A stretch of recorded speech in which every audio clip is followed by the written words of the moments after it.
Okay, our final method of finding volumes is called volumes by shells. Now, I think shells is a very terrible name for this, but that's what it is. So it's volumes by shells. And just kind of give you a game plan for shells, we're going to compare it to a disc and a washer first.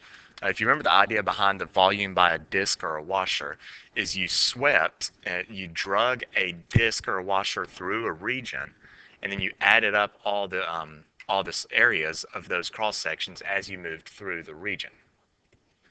And so with a disk, what we did is we had a three-dimensional region like this, and in order to find the volume of this, and this one's kind of shaped like a bullet, is we would take that circular cross section and we would sweep it through the region, and we would add up all of these little areas as the region slowly moved from left to right, and adding up all of those areas eventually filled up the entire volume, and that's how we generated volume through a disc or a washer. Now a shell is a different approach. What the shell uses is actually the lateral sides of a cylinder, and to get the volume with shells, it's called sweeping the shell, but basically we start with a very small cylinder in the center of our rotated region, and then that cylinder expands, filling up the whole region. And it's like we're having a bunch of nested cups or Russian dolls, if you want to think of it that way. So let's look at an illustration of how a shell would work to generate volume. Here is a region. It's 2 square root of x, and this is actually, let me go back to my notes here. This is actually the very first problem. We're rotating the region bounded by 2 square root of x equals 9 and y equals 0 around the y-axis. So we're taking this region right here, we're going to spin it around the y this way, and then we're going to find the volume of that solid by using shells. So looking at the illustration of this, I'm going to go ahead and revolve this so you can see it spinning around the y-axis. And I can't speed up the animation, so we're just going to have to sit here and watch it for a couple of seconds. Yep. And there. Okay, there we have, man, is that really the best thing? Oh, geez, I just reset it. Okay, so anyway, here's that region spinning around, creating a three-dimensional solid. It's kind of like an inverted funnel, or a bowl that's kind of shaped weird, I'm not sure. So this is what this region looks like. And what a shell will do, hang on just a second, let me wait for this to finish. And stop. Okay, what a shell will do is it's really just a cylinder. I wish they called it volume by concentric cylinders instead of shells. But so here's the shell. We start on the inside, and then we let this shell expand, and as it grows, it fills up the whole region. And in order to get the volume, what we do is we add together all of the lateral areas of every one of these shells as that shell expands to fill the whole region. So we start with a very small one at the center of the rotation, and then it expands going out. And now if you'll notice, this one, what's determining the size of my shell is this x, and my x is moving from left to right. It's moving from point A to point B. So this one, when you do shells, it flips the dy dx, the dy or dx choice in setting up the integral. This one, even though we're revolving around the y-axis, if we're doing this with shells, it's going to be a dx because x is what's changing to generate the cylinder. We'll talk about that in a little bit more detail in just a second. So that's the idea behind volume by cylinders. We expand this cup from the center of the region, let it grow to the outer part, and we add up all of those lateral areas from point A to point B, and that's going to give us the volume of this region. So let's go back to this, and let me go ahead and generate the region real quick.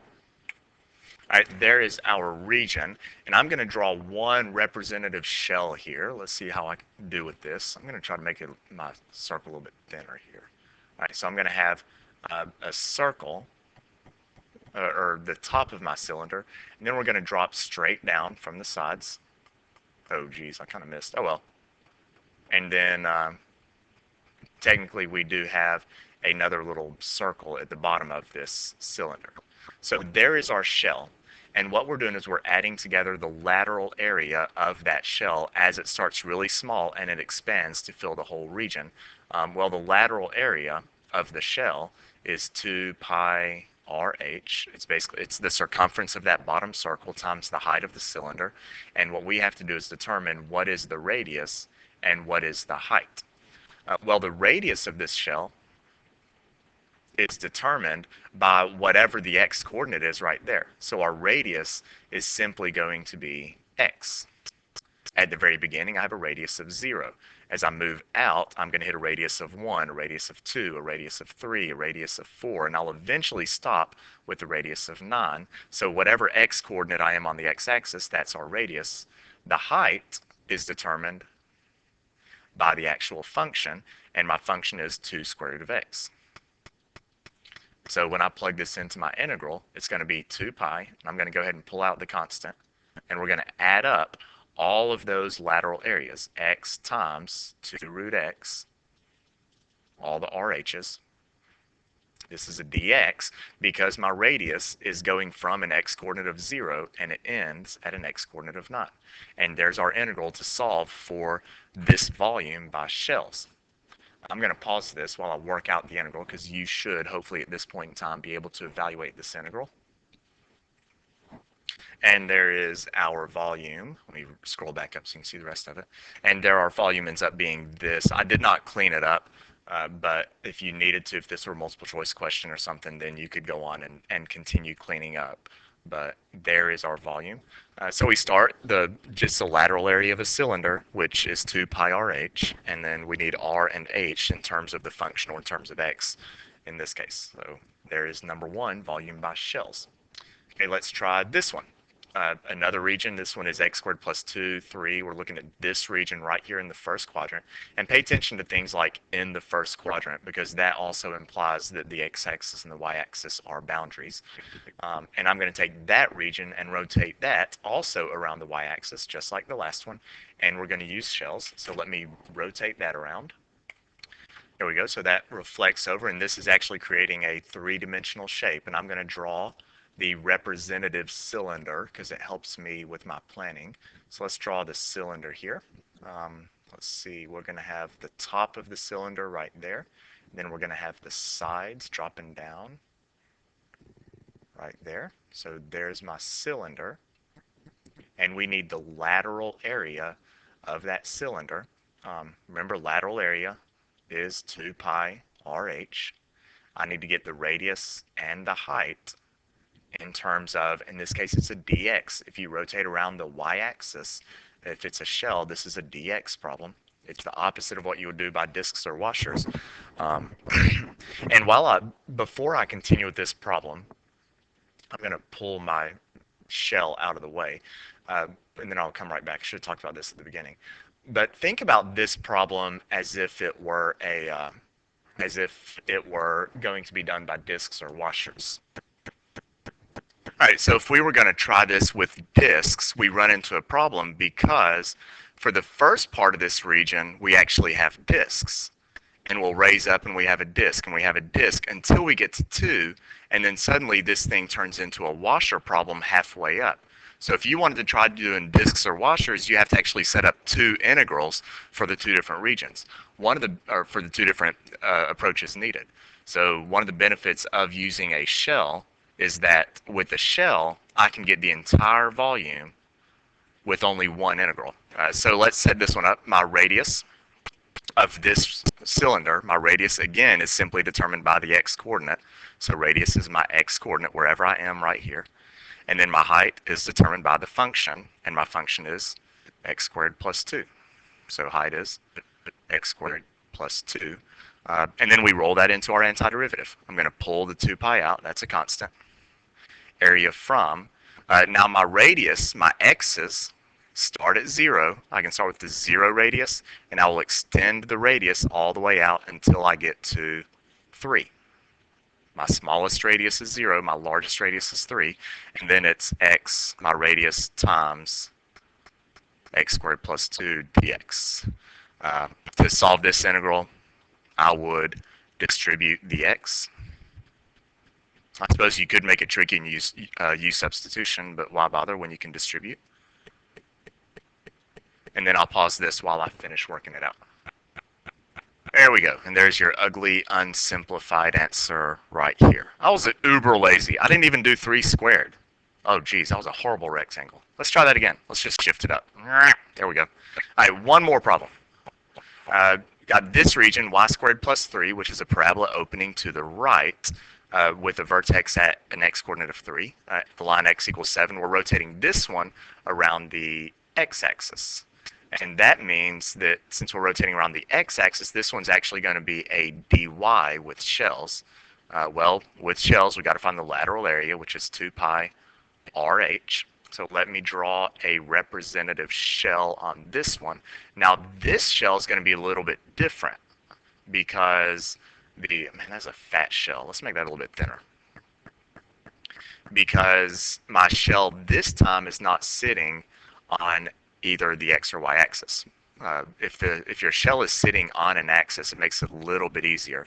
This time I don't have that. I don't have that situation. So this is what my shell looks like. The radius of my shell. Remember, you always measure things to your original function. The radius of this shell starts here, the center of the circle, and it goes up to that point on the curve. And that curve is x equals. Whoops! I need a pen.